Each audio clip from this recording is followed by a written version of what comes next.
Good morning. It's really lovely to see everyone on day 2 of the Feminist Theory Workshop.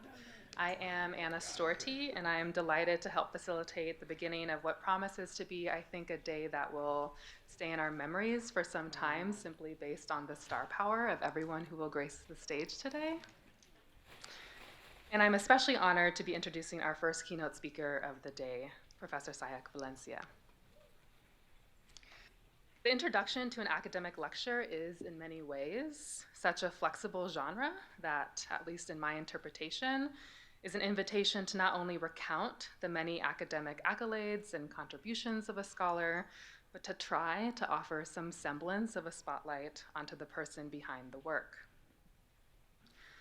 Sayak Valencia is a queer activist and trans feminist, as well as a poet, essayist, performance artist, and a professor and researcher in the Department of Cultural Studies at El Colegio de la Frontera Norte in Tijuana, Mexico. This past fall, she was a visiting professor at the University of Texas at Austin. To say that she has been a key figure in the study of gender, capitalism, and necropolitics would be an understatement. Yes, she has been a significant influence on mine and so many of our writings and teachings on violence. But for those of us indebted to and in pursuit of social transformation, Valencia's work is both a touchstone and a blueprint. With a focus on Mexico, the border, and other geopolitical regions of the Third World, her research unfolds from a perspective of trans feminism and a genealogy of transnational feminism. Valencia's writing is never not from the position of her embodied and lived experience as someone for whom Tijuana is not just a site of fieldwork, but a home.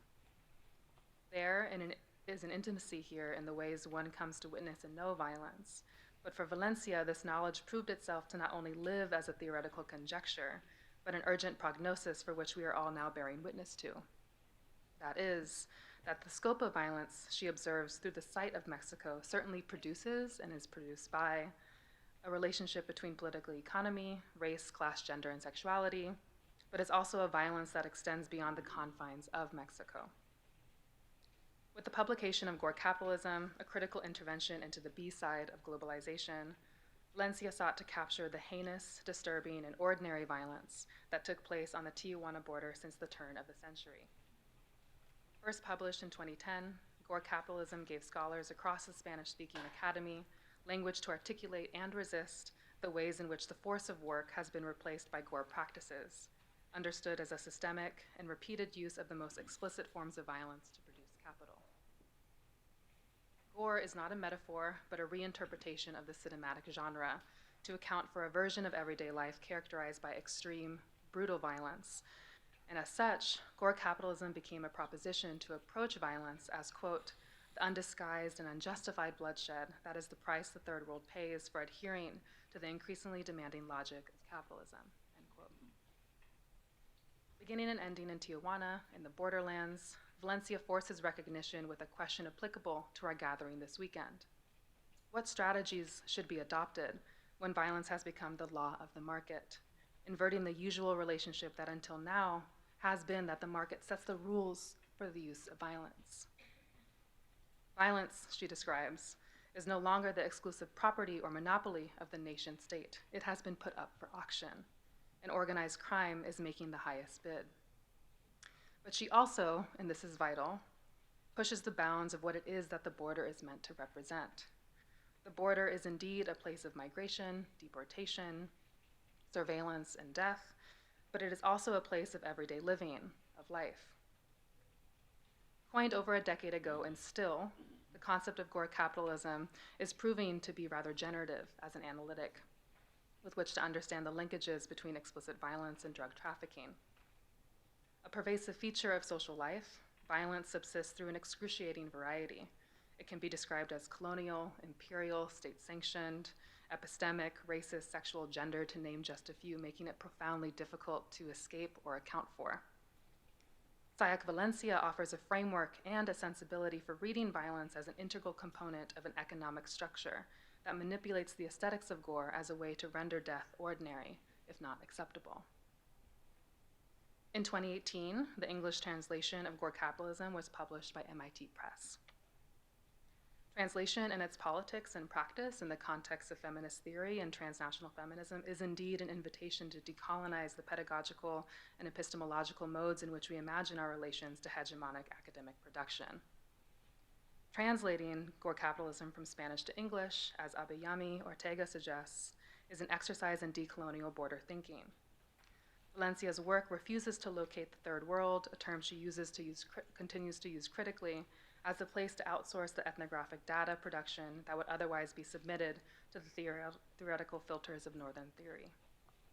And firstly, as Ortega writes, Valencia theorizes from the South a problematic that is global.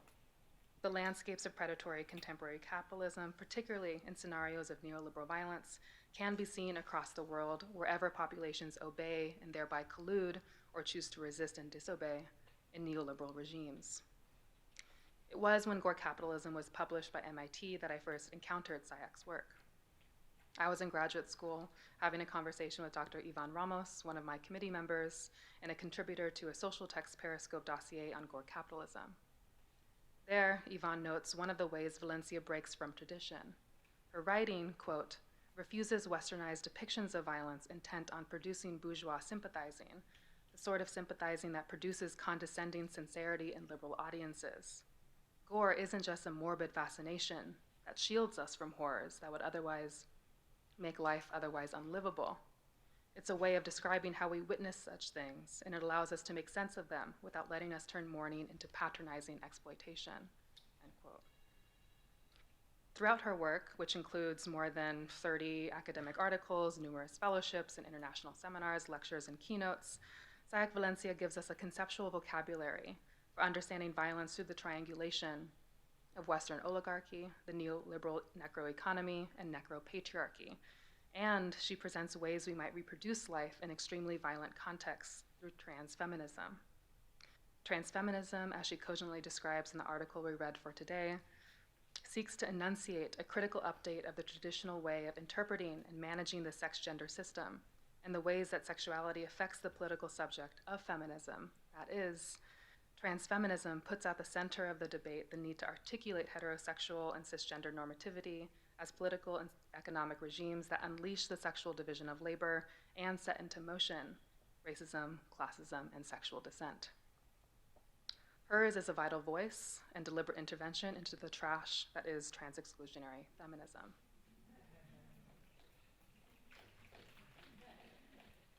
She raises feminist theory to the level of urgency, a matter of life and death, and she does so without discounting the joy of nourishing strategic alliances that exceed the limits of normative politics. Please join me in welcoming Sayak Valencia. Oh, thank you, Anna. Thank you very much. Oh, wow. Hello. Good morning. I don't know if you listen to me. Yes, of course. Well, thank you very much for. Just let me 1 second. Okay. Thank you very much for to join me and join us this morning. And well, first of all, I want to thank this amazing introduction that Anna's story make it before, and of course, I really excited to be here in the 16th annual Feminist Theory Workshop, and thank you very much to Jocelyn Alcott, and also let me just Julian Whitmore, and of course everyone in the staff that I just make possible this event. So I will talk about why transfeminism is not a genderism, and it will be a three-part talk, and let me start with some epigraphs, and I quote, "We were in the time when any daily occurrence was preceded by death. We were in the time when victories were won accordingly to number of murder." End of quote. Angelica Lidl. And this is another epigraph. The feminist movement must be a movement of survivors, a movement with future. End of quote. Cherry Moraga, this bridge called my back. I'm witnessing with a great alarm the incessant rise of figures of femicide and transfemicide in Latin America and all around the world Currently, in Mexico, a girl, young woman, or adult woman is murdered every 4 hours. We women are being killed viciously with extreme violence. Some of the causes of death described by the news media and the international reports are, and I quote, mutilation, asphyxia, drowning, strangulation, or by throat slitting, burning, stabbing, or bullet wound, end of quote. We women are being killed, raped, put on display, and erased from the world with rage, with patriarchal and fratriarchal hatred, with social premeditation and juridical advantage. Trans and genderqueer women are not only killed as women with overwhelming sexual frenzy, but also socially murdered by disobeying the biologistic mandate to resign themselves to live in a body whose gender has been medically assigned and with which they do not identify, and which has erased them from the conceptual map of the possible and the enunciable. So far, in 2017, the Observatory of Murdered Trans Persons was reported that 325 cases of homicide of trans and genderqueer persons. I begin this talk with the reminder of these figures of death, and that to speak of the state of emergency in the necropolitical and necroadministrative context in which we are trans women, cisgender women, and other minority becomings must survive. I summon up that because, unfortunately, it appears to be the common bond between dissident bodies. I mentioned that as the persistent center of the organization and propagation of Western modernity coloniality, that as a kind of civilizing technology that persists into our days and connects the present context with the colonial intermittency, that moreover has a revitalizing mechanism of necropolitics and the continual pillage in our bodies and territories. Those violence and death appears as a common element in the coloniality of gender, whose radical consequences is precisely the elimination of potentially indocile population, whose intersection dismantles sexual dimorphism and denaturalize oppression. As Maria Lugones states, and I quote, race is no more of less fictitious than gender. Both are powerful fictions, end of quote. In this context, it is urgent to forge alliance among feminist movement because we are in the era where political action appears to make sense only in post-mortem acts. Where the central feminist demand is not to be murdered, as shown by the transnational movement represented in virtual social networks by the hashtags Ni Una Menos and Vivas Nos Queremos. And here, and where the tools of discourses of our struggle are expropriated by the friendly faces of fascistic democracies through the cosmetic commodification of our political demands. In this social space on converge between markets and protests, necropolitics expands as a constitutive exterior that surround us and want us to be inert and segregated. I say the word dead and I tremble. Tremble in a country filled with the dead and disappears. I said the word dead and then there appears the word feminism as one of the bastions that still makes sense in speaking of politics of life and its sustainability in the face of this binary heteropatriarchal and cisgender normative and necroliberal system. However, to say the word feminism is not a simple act. To say feminisms is to speak a multiple current historical perspective, situated strategies, localizations, embodied experiences, and world vision of a political and personal level that cannot be grasped or standardized in a definitive version. Perhaps it is in this difficulty to be standardized where the survival of feminist movement is rooted. The difficulty in naming feminisms is a definitively waived by any raccooning. It is power. The fact that they lack of a single given name but many surnames activates their strategies and turns them into a reticular movement, filled with processes and strategically located actions. Nevertheless, it appears that the surnames of some feminism being popularized among young people in a transnational matter are neoliberal feminism and trans-exclusionary feminism. It is precisely these points that the present text will emphasize from transfeminist perspective. Okay, calling oneself a transfeminist. The focus of this talk is grounded in a transfeminist perspective, understood as an epistemological tool that cannot be reduced to the incorporation of the transgender discourse into feminism, not does it propose itself as a superation of feminism. Before all else, it involves a network that considers the condition of gender transit, migration, mestizaje, vulnerability, race, and class in order to articulate them as heirs to the historical memory of the insurrectional social movements. The goal here is to open discursive space and fields to all those practices and subjects of contemporaneity and minority becomings that are not directly considered by heterobiologistical, institutional, and feminism.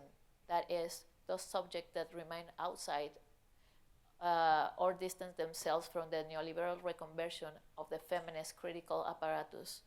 Now, known as a gender politics of woman or woman politics. These are public politics of pillage, which neoliberalize and reduce the political struggle of feminism to the, as Val Flores said, as issues, and I quote, issues of guidelines of eminently female pragmatic and reformist feminism, converted into the prey of the state machinery and its technology administrative language. In the face of this scenario, transfeminism's major objective is to repolitize and de-essentialize local feminist movements in a counteroffensive to governmental discourse and the NGOs that employ as a strategy of political deactivation the capture of standardization of the language of feminism, reducing it to a kind of orthopedic critique reappropriated by circuits of the markets and the state as a manager of the social choreographies of gender by means of purple washing. And I know that you know what is purple washing, so I will just do not just read that. Now, transfeminism take on meaning in a context where capitalism, while it never ceased being an economic system diversified to the point of establishing itself as a bio-integrated cultural construction in which the management of the biopolitical and psychopolitical regime become fundamental for the neoliberalization of contemporary world. This neoliberalization, which also reached feminism, works with the production of demobilization of the scene of a struggle. For the present day, neoliberalism, the production of capitalist subjectivity is more profitable than hydrocarbons, and in it they aggravate violence against civilian population, especially towards those who contravene the mandate of sexual and racial binarism of gender, class, and functional diversity, also becomes a tool of economic, social, cultural, and political contract and the basis of the deliberate practices of massacre in the southernized context of the global north and the geopolitical south. Hence, it becomes urgent to locate ourselves from the standpoint of different feminism within a common front. As Audre Lorde said in the 90s, and I quote, "Without community, there is no liberation," end of quote. And further, without community, there is, end quote again, only the most vulnerable and temporarily advertised between the individual and their oppression, end of quote. In this regard, the project of creating common good must be revisited with the understanding that community must not mean, and I quote Lord again, community must not mean a shading of our differences, nor the pathetic pretense that these differences do not exist, end of quote. On the contrary, the creation of common good is based on the attitude of self-criticism and redefinition, which involves putting on the table the various topics of concern to the first feminism, equal rights and access to full citizenship, as well as the new feminisms, everyday sexism, femicide, harassment, and violence in social media, and multimodal violence, and also transfeminism. The destigmatizing the sex work, the pathologization of the trans bodies, broadening of the political subject of feminism, intersectionality, coloniality, systematic violence, extractivism, and the good life, etc., germane to the specific context in our contemporary realities. The call of transfeminism is for the realization of self-critique which does not leave out as subject of feminism those, and I quote Audre Lorde again, outside the circle of the society definition of acceptable woman. Those of us who are poor, who are lesbian, who are black, who are older, and I add, who are from indigenous communities, who are trans, who are not part of the Western aesthetic canon, who have functional diversity, who are refugees, migrants, undocumented, precarious, who speak in tongues, and who precisely for the subjectivation and the subjectivation intersection are caught up in the physical, psychological, and medial consequences of the increasingly globalization of explicit, bloody, and morbid violence, namely the gory violence that had real effects on generally feminicide bodies. Transfeminism, more than a mere dissident gesture or an adoption of a particular aesthetic or prosthetic linked to gender performances, call for the construction of a common social and political front that takes into account the violence that establish and artificially naturalize and deliberately fractured narrative strategy that has to do with all discursive fields and that may be identified most emphatically in the way the media present male violence. Transfeminism as a political front positions itself in defense of anti-normative and anti-assimilationist practices and ways of life. In this sense, I'm not proposing as a transfeminism that the categories to demonstrate or different intersection in the relationship to violence should be valid and identical in all contexts and for all feminism. I understand that violence as a tool of enrichment may increasingly identify in different geopolitically distant spaces and that their consequences repeatedly fall on feminicide body and subjects. Identifying this could display the roots of the political cartographies of necroliberalism, given that is interwoven with the creation of a subjectivity and agency determined by capitalism forces of control and production. From the standpoint of transfeminism, we also call for the complexification of the political subject of feminism, as it is not our wish to reduce the subject of our struggles. On the contrary, woman as a political subject of feminism exceed the biological essentialism proclaimed by trans-exclusionist feminism.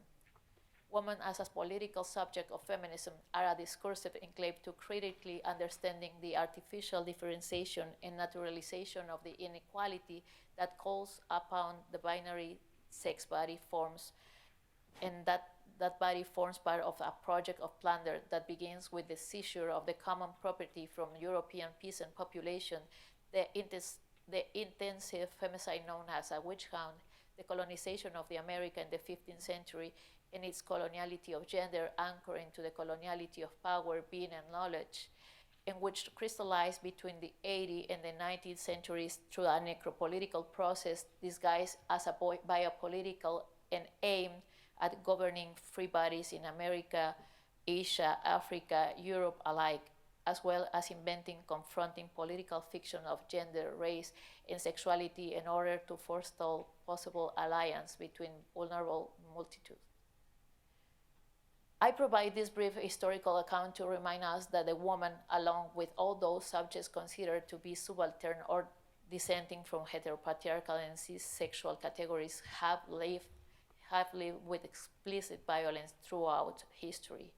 Violence in its different forms, physically, symbolic, economic, psychological, mediatic, has been used against us as a kind of pedagogy of subalternization, applied to racialized, poor, feminized, or non-binary bodies, these accumulated violence have become part of our daily existence in our education and have had different objectives depending of the historical, geopolitical, and economic context within which they are practiced. Violence has a foundational element in the construction of this course proposed that the condition of vulnerability and damageability are inherent to woman like a manifest destiny. Some like an invert privilege and stigma that introduce us to the Russian roulette of the barbaric vermin.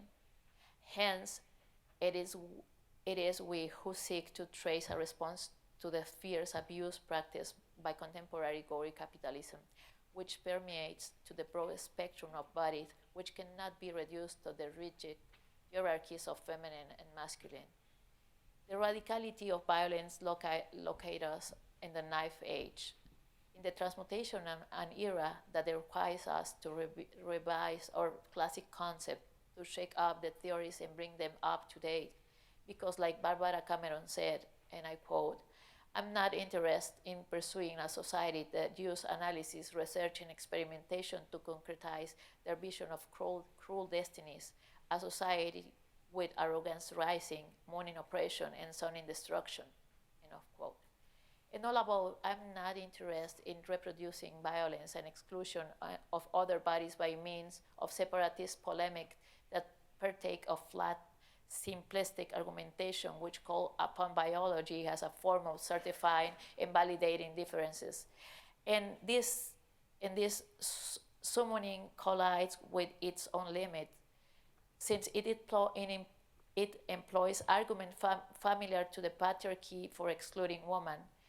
These sexist arguments are not different from racist arguments because in both cases, their point of departure is the essentialization and legitimation of specific bodies, white in the latter case and cisgender in the former, in order to ally and justify the supremacy of one subject over others. The quarrel over representation that prizes one identity over others turns out to be unrealistic because the frenzy of gory capitalism leaves no way out beyond to creation of new political subjects for feminism.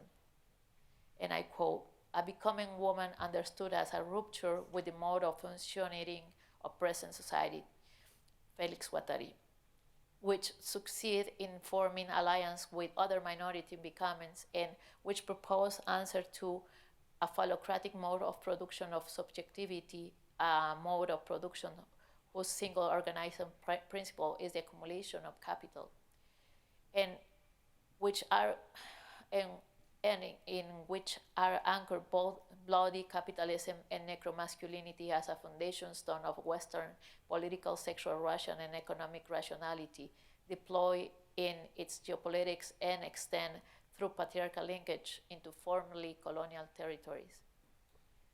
More specifically,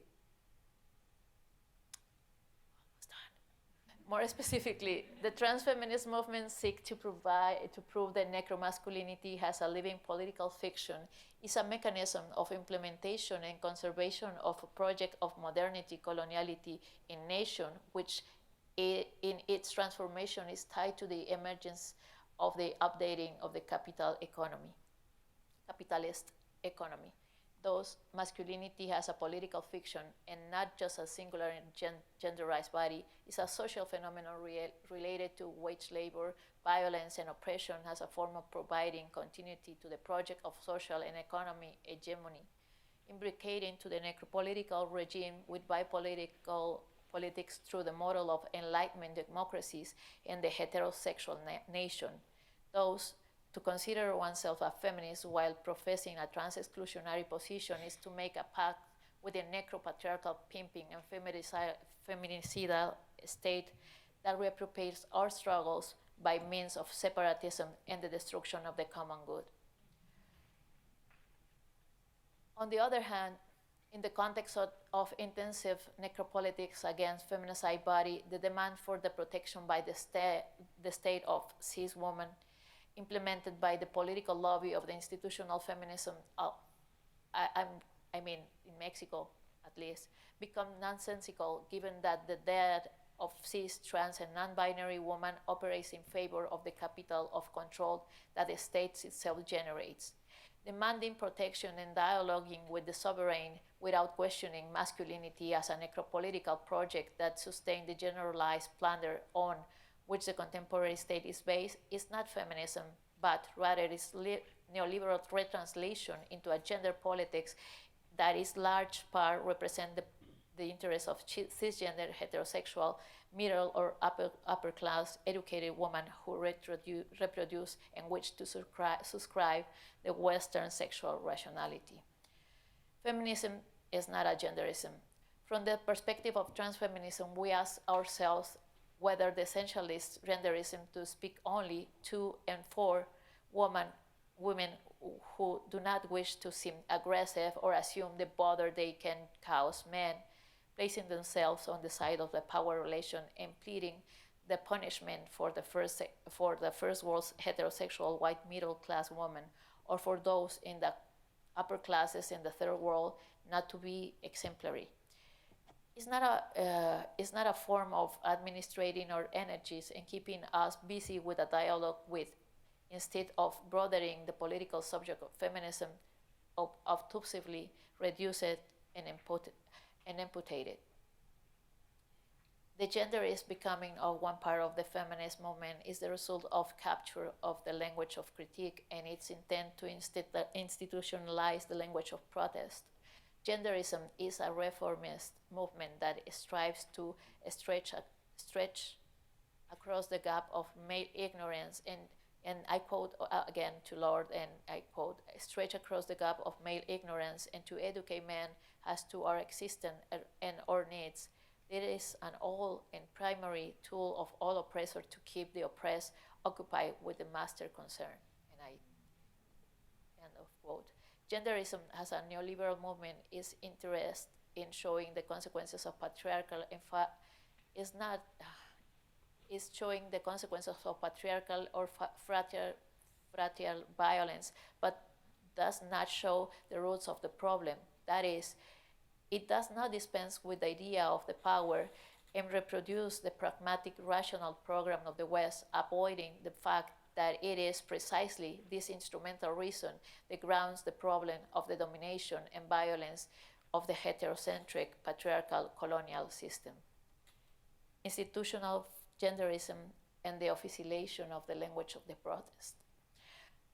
At present, in the world powers, feminism as a social movement is undergoing a kind of critique that considers it outdated and historical.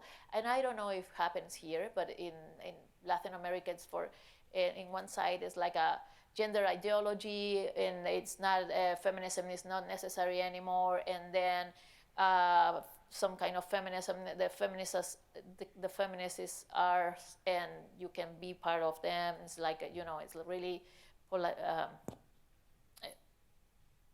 not politicized, but polarized debating, and if we can say that, debating. At the present, in the world powers, feminist and social movements is undergoing a kind of critique that consider is outdated and ahistorical, even for the most progressive social movement, even as the creation of group dissidents and resisting the system is defended. This is the result of the political unrevealing of feminism language, which also is also the result of the intensive pillaging to which the various feminisms have been submitted. And it becomes contradictory for society to demand equal access to social justice while eliminating the word feminism for its vocabularies, because it is precisely through the intersection assertion of the oppression that feminism have been able to articulate a situated language for a protest and have complexified, along with anti-racist, proletarian, anti-speciesist, and functional pro-diversity movement, the lexicon of insubordination. It is absolutely hypocritical for genderism to seek to eliminate feminism from its conceptual map. It is also exemplifies the present state of things in that society in certain critical grouping, and I quote, quote Virginie Despont, fiercely denounce racial and social injustice, but are indulgent and understanding when it comes to male domination, end of quote. That is, this consists a constant refusal to call oneself a feminist collide with the social uses accorded feminist grammars and the sexual dissident that flow many of the discourses of contemporary pop culture and which conceal the feminist rebellion roots from which emerge many cultural practices that we are articulated with the political imagination of feminism. As Virginie Despentes said, many men try to explain that the feminist struggle is ancillary, a luxury sport of a little relevance or urgency. You will have to be a moron or else horrible dishonest to think one oppression is insufferable and the other one is full of charm. End of quote. Transfeminism is important in this world that destroys the commons and the sustainability of life. And in this case, the difference between first and third world are almost minimal. Where the women who dwell in both worlds, and I quote, earn the less money than men, hold less senior positions, and are used not to be acknowledged, end of quote. And where capitalism is an egalitarian religion in the sense that it demands general submission, making everyone feel trapped, as all women are. The capitalist system displayed the bankruptcy of the labor system, the obscene radicalization of liberalism, the becoming gory of the economic system, as well as the visible form, still persistent and broadly accepted, where male oppression, plunder, death, and violence are expressed against those who are historically being considered minorities. Now, transfeminist discourse and practice are intimately related to sexual dissident and queerness, but cannot be reduced to an aesthetic or prosthetic discourse. Rather, among its objectives, it is to configure itself as a political and ethical project linked intersectionality with interdependence that enables the sustainability of life. I use the phrase sustainability of life from the standpoint of feminist economy. This conceptualization places at the center of discussion those labors that are sustaining life, reproductive labor, care labor, domestic work, sex work, all of which are fundamental to develop our social and economic relationships, since they are the foundation of the capitalist economy, generator of surplus value, although the ruling economic system renders them invisible. And I know that you know a lot of feminist economy, so I will just skip this because it's a lot of jargon and, well, the transfeminist movement recovers the common goal of sustainability of life in order to complexify the relationships among genders and de-essentialize the subject of feminism so that the latter is not longer only cis, white, and heterosexual woman. It should be specified that transfeminist movements are made up of contradictory multitudes that direct their forces towards common objectives that are not nor will be equivalent in all cases, and the vary and reconfigure it in relation of their geopolitics, but that have in common a refusal to subscribe to, embody, and reproduce the promises of the modern nation state. That is, we must create from our excess a political practice of dissidence. Like other social movements, transfeminism is a dissident movement. However, it is grounded in the conviction of engaging in dialogues with other transformational movements rather than restrict itself as a dialoguing with the state. One of the goals of transfeminism and transfeminism is to show transversally the need to articulate profound critiques of the notion of identity and the systematic naturalized reproduction of different discrimination against bodies because gender, ethnicity, class, sexual dissidence, or functional diversity, so that the various dissent struggles can completely deconstruct the political fiction of modernity in the national state based on racist, sexist, ageist, classist, homophobic, and ableism segmentation. Transfeminism's fundamental aim is to descend radically and construct a new collective subjectivity that conforms contemporary capitalist subjectivity. As Rosana Reguillo notes, and I quote, dissidence necessarily requires a form of desubjectivation, pulling away from oneself in order to construct a new subjectivity. Resistance, seduction, imagination, advance of the other in order to configure a different apart space in which another subjectivity becomes possible, end of quote. Those from the standpoint of transfeminism, we no longer want to be citizen consumers, but rather to move through the other circuits where the agenda of the various feminism has political projects and minoritarian becomes enable us to place in common practices of dissidence, survival, care, and interdependency.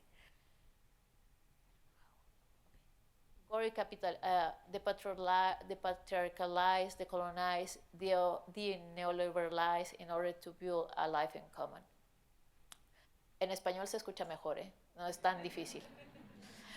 Gory capitalism heteropatriarchy grants few opportunities to live, to be considered as a political citizen, and when it does so, it is a perk for those in harmony with binary visual epistemologies, namely those that represent the powerful side of sexual, racial, or gender differences. Consequently, from a transfeminist perspective, the response to this precarity life by the contradictory multitudes, it is an invitation to gamble together on the creation of a common base in disobeyed gender and consumption, and on the renewal of solidarities among classes, ethnicities, races, genders, disabilities, a disobedience of the multitude that found us as a local community in which strategy alliance exists. In the Mexican context, transfeminist movements have the political responsibility to denecropolitize our daily life, for which a radical critique of structures of violence, misogyny, and homophobia as a foundational categories of masculinity and machista femininity in our country, in my country. In order to denecropolitize ourselves, we must engage in a collective labor of depatriarchalization and decolonization, as well as an intensive labor of the neoliberalization, in which we may share other practices and perspectives that are already being carried out in different corners of the planet. The way of the sustainability of life without engaging in regressive sectarian discourses that base their struggle on segmented identities or on a biological or geopolitical essentialization of certain subjects above others. Those transfeminism are part of a tidal wave of political and social movements that convey to us that feminism go beyond both the traditional left and the voices of women who dedicate themselves to the management and institutional administration of gender. Transfeminism does not seek dialogue with sovereign, nor does it participate in the apparatus of the true verification based on binarism or of feminine and masculine, hetero, homosexual, white, not white. Rather, it articulates itself in a network of insurrectional citizen bodies that not longer reduce them submissively the neoliberal heteropatriarchal project disguised as a national project, and instead construct a civic we, namely a possibility of alliance for the I term like queerdadania, like queericenship. Thank you very much. Oh.